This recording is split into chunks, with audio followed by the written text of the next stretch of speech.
అవన్నీ నిజం కదా? గత ప్రభుత్వం ఎప్పుడైనా అలాంటి చేసిందా? ఎన్నికల్లో ఇన్వాల్వ్ అయిందా?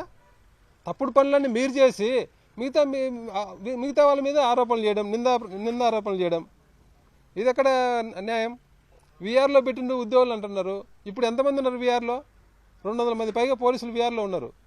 వీఆర్లో పెట్టిన వదిలిపెట్టండి, డీజీపీ స్థాయి అధికారిని ఒక పెట్టి కేసు, ఏదో ఒక సినీ నటి అంటే ఆమె మీద ఇప్పుడు ఎక్కడెక్కడో కేసులు ఉన్నాయి, దేశమంతా కేసులు ఉన్నాయి, బ్లాక్మెయిల్ చేస్తుందని. అలాంటి ఆమె మీద కేసు పెడితే అలాంటి కేసును పట్టుకొని ఒక డీజీపీ స్థాయి అధికారిని మీరు అరెస్ట్ చేసి జైల్లో పెడితే అంతకంటే నీచం ఘోరం ఎక్కడైనా ఉంటుందా? ఇది కాదా బెదిరించడము, ఉద్యోగులను ఇబ్బంది పెట్టడం? ఇదే గత ప్రభుత్వం చేసిందా? ఏ ముఖం పెట్టుకొని మాట్లాడుతున్నారు మీరు? సిగ్గు లేకుండా మీడియా ముందుకు వచ్చి ఇంకా ఉద్యోగులకు మేము మేలు చేసాం, గత ప్రభుత్వం చేసిందని. ఇలాంటి మాట్లాడడానికి మీకేం సిగ్గు అనిపించదా? మీ ఇంట్లో వాళ్ళకైనా అసహ్యం మీద మీరు ఇట్లాంటి మాట్లాడి ఇంటికి వెళ్తే సాయంత్రం ఏదో పనులను మీరు చేసి, అడ్డమైన పనులను మీరు చేసి మిగతా అవతల వాళ్ళ మీద నిందేయడానికి సిగ్గు అనిపించడంలో మీకు? ఇంకొకటి, సెక్రటరీలో రామకృష్ణ అనే వ్యక్తిని సస్పెండ్ చేసి జైల్లో పెట్టామని అంటున్నారు. ఎవరు చేసిండ్రు?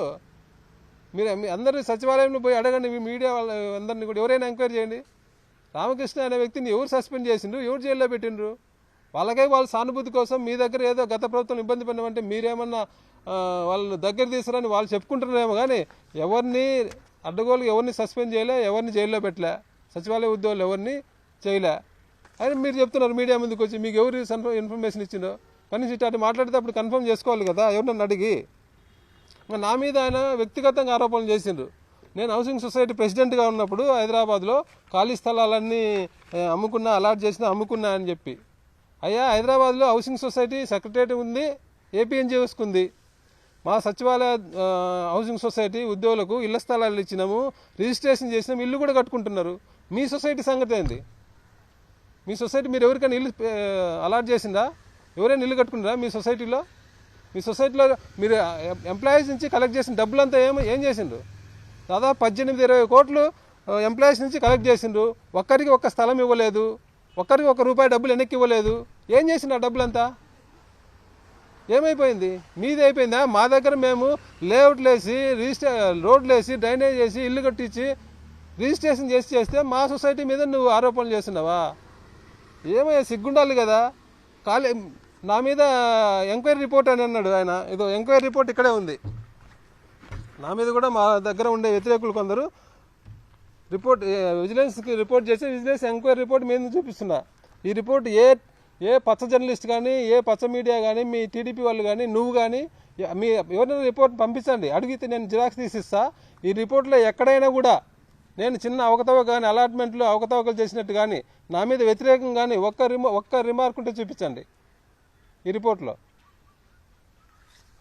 ఖాళీ స్థలాలు గతంలో అక్కడ నెక్నాంపూర్లో ఏం జరిగింది? మా ఎంప్లాయీస్కి అలాట్ చేసిన స్థలంలో పక్క విలేజ్ వాళ్ళు వచ్చి బలవంతంగా 10-15 అంటే ఎవరైనా చనిపోతే ఆ ఊరిలో వచ్చి అక్కడ పూడ్చేవాళ్ళు, సమాధులు కట్టిండ్రు.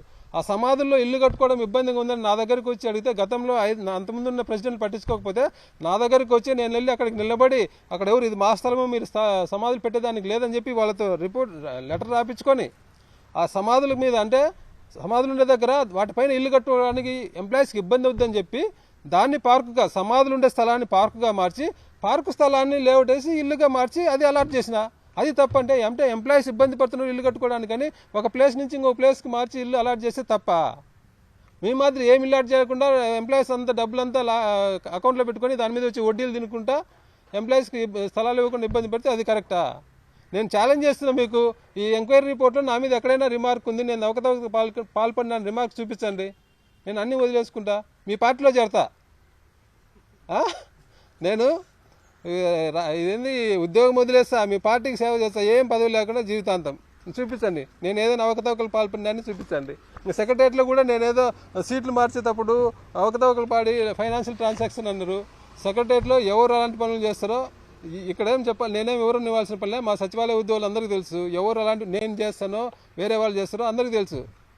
నా మీద ఎలాంటి మార్కు ఉందో అందరికీ తెలుసు. కాబట్టి దాని గురించి నీకు కానీ ఇక్కడ ఎవరికి వివరణ ఇచ్చుకోవాల్సినంత అవసరం లేదు. నా గురించి మా ఎంప్లాయీస్ అందరికీ బాగా తెలుసు.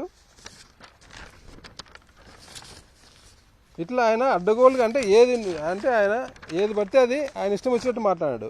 నేను ఒకటే అడుగుతున్నా, ఆయన 20 నిమిషాలు మాట్లాడావు కదా నువ్వు నిన్న, 20 నిమిషాలలో ఎంతసేపు గత ప్రభుత్వాన్ని జగన్మోహన్ రెడ్డి గారిని తిట్టడానికి నన్ను తిట్టడానికే ఉపయోగించినావు తప్ప ఈ 20 నిమిషాలలో ఈ ప్రభుత్వం ఉద్యోగులకు పలానా మంచి పని చేసిందని చెప్పుకోగలిగినవా? ఒక్క పని 20 నిమిషాలలో నువ్వు మాట్లాడిన దాంట్లో పక్కన వాళ్ళని తిట్టడానికి తప్ప మా ప్రభుత్వం ఉద్యోగులకు మేలు చేసిందని చెప్పగలిగినా నువ్వు? అసలు చెప్పుకోవడానికి ఏమైనా ఉందా? మీరు ఎన్నికల్లో ఉద్యోగులకు ఇచ్చిన హామీ ఒక్క హామీ అమలు చేసిందా? చెప్పండి, అమలు చేసిందా? ఒక్క హామీ. ఈ 2 నెలల్లో మీరు ఉద్యోగులకు ఉపయోగపడే మంచి పని ఒక్క పని చేసిందా? ఉద్యోగులకు ఈ పని చేసినామని చెప్పండి మీరు దమ్ముంటే. ఈ 2 నెలల్లో చేసిన పని గత ప్రభుత్వాన్ని తిడుతున్నారు. గత ప్రభుత్వం అధికారంలోకి వచ్చిన 1 ఇయర్లో 70%, 80% హామీలు ఒక్క సంవత్సరం 15 సంవత్సరంలోనే అమలు చేసింది కాదా? దీని మీద ఎక్కడైనా చర్చకు సిద్ధం. మీకు నచ్చిన మీ టీవీ డిబేట్లోనే పెట్టండి, వస్తాను, నాకేం భయంలే. మీ ఇష్టం వచ్చినట్టు మాట్లాడితే మీ చేతిలో ఛానల్ ఉన్నాయి, మీ ఇష్టం వచ్చినట్టు మాట్లాడితే సరిపోద్ది అనుకుంటున్నారా? ఎంప్లాయీస్కి ఏం తెలియదు అనుకుంటున్నారా? నేను ఒకటి అడుగుతున్నా, నా మీద నా డిస్మిస్ అయిన తర్వాత ట్రోల్ చేసేవాళ్ళు ఈ అశోక్ బాబు గారు కానీ పచ్చ మీడియా కానీ పచ్చ జర్నలిస్టులకు కానీ నేను కొన్ని ప్రశ్నలు వేస్తున్నా. ఈ ప్రశ్నలకు సమాధానం చెప్పగలుగుతారా మీరు? లేదంటే దీని మీద డిబేట్కైనా సిద్ధం, ఎక్కడైనా మీ ఛానల్ ఎక్కడైనా సిద్ధం. ఒకటి, ఉద్యోగులను రాజకీయ వాడుకునేది తెలుగుదేశం పార్టీ కాదా? సీఎం హోదాలో ఉండి ఉద్యోగులకు నల్ల చొక్కాలు తొడిగి ఢిల్లీలో ధర్నా చేయించి ప్రధాని నరేంద్ర మోడీ గారిని తిట్టించింది వాస్తవం కాదా? చెప్పాలా? అశోక్ బాబు గారు చెప్పాలా ఇది వాస్తవమో కాదో? నేను చూపిస్తా. కాదంటే నేను చూపిస్తా, నిరూపించుతా. 2019లో టీడీపీ ధర్నాలో ఉద్యోగులు పాల్గొని బీజేపీని రాష్ట్రం నుండి తరిమి కొట్టాలి, బీజేపీని రాష్ట్రంలో ఒక్క సీట్లో కూడా గెలవనివ్వమని ముఖ్యమంత్రి గారి సమక్షంలో మాట్లాడడం వాస్తవమా కాదా? అశోక్ బాబు గారు చెప్పండి, వాస్తవమా కాదా? కాదంటే చెప్పు, నేను నిరూపిస్తా.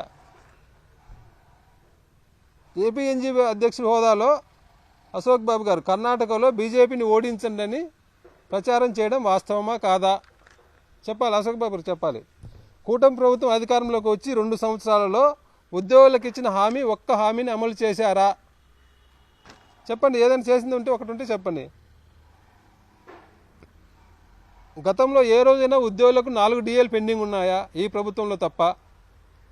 4 డిఏలు గతంలో పెండింగ్ పెట్టిన ప్రభుత్వం ఏదైనా ఉందా? మీ ప్రభుత్వం తప్ప. గతంలో జగన్మోహన్ రెడ్డి గారి ప్రభుత్వం ఉద్యోగులకు ఇచ్చిన హామీలలో మొదటి సంవత్సరంలోనే 70% పైగా హామీలు అమలు చేయడం వాస్తవమా కాదా? వాలంటీర్లకు జీతం 5,000 నుంచి 10,000కు పెంచుతామని హామీ ఇచ్చి అధికారంలోకి వచ్చాక వాళ్ళ ఉద్యోగాలను తొలగించి, జీతం పెంచడం దేవుడు తిరుగు, వాళ్ళ ఉద్యోగాలను తొలగించి వాళ్ళని రోడ్డున పడేయడం వాస్తవమా కాదా? వాలంటీర్ల పని అంతా సచివాలయ ఉద్యోగుల మీద రుద్ది వాళ్ళను మరుగుదొడ్ల దగ్గర కాపలా పెట్టడం, వాళ్ళని పార్కింగ్ల దగ్గర కాపలా పెట్టడం, వారితో వీధిలో కుక్కల్ని లెక్క పెట్టించడం, ఇంటింటికి తిరిగి పాంప్లెట్లు పంచే పని చెప్పడం, ఇలా వాళ్ళతో వెట్టి చాకరీ చేయించడం వాస్తవమా కాదా?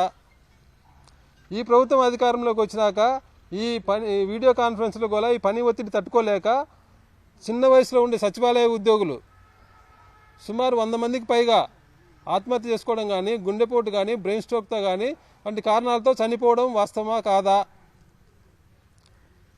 ఈ ప్రభుత్వం వచ్చాక ఉద్యోగులపై ఏసీబీ కేసులు అధికమవడం వాస్తవమా కాదా? ఈ టెంటకు అశోక్ బాబు గారు సమాధానం చెప్పాలా? నేను చెప్పినట్టు ఎన్ని కాదు అంటే చర్చకు సిద్ధం, ఎక్కడైనా ఏ ఛానల్ అయినా ఎక్కడైనా చర్చకు సిద్ధం.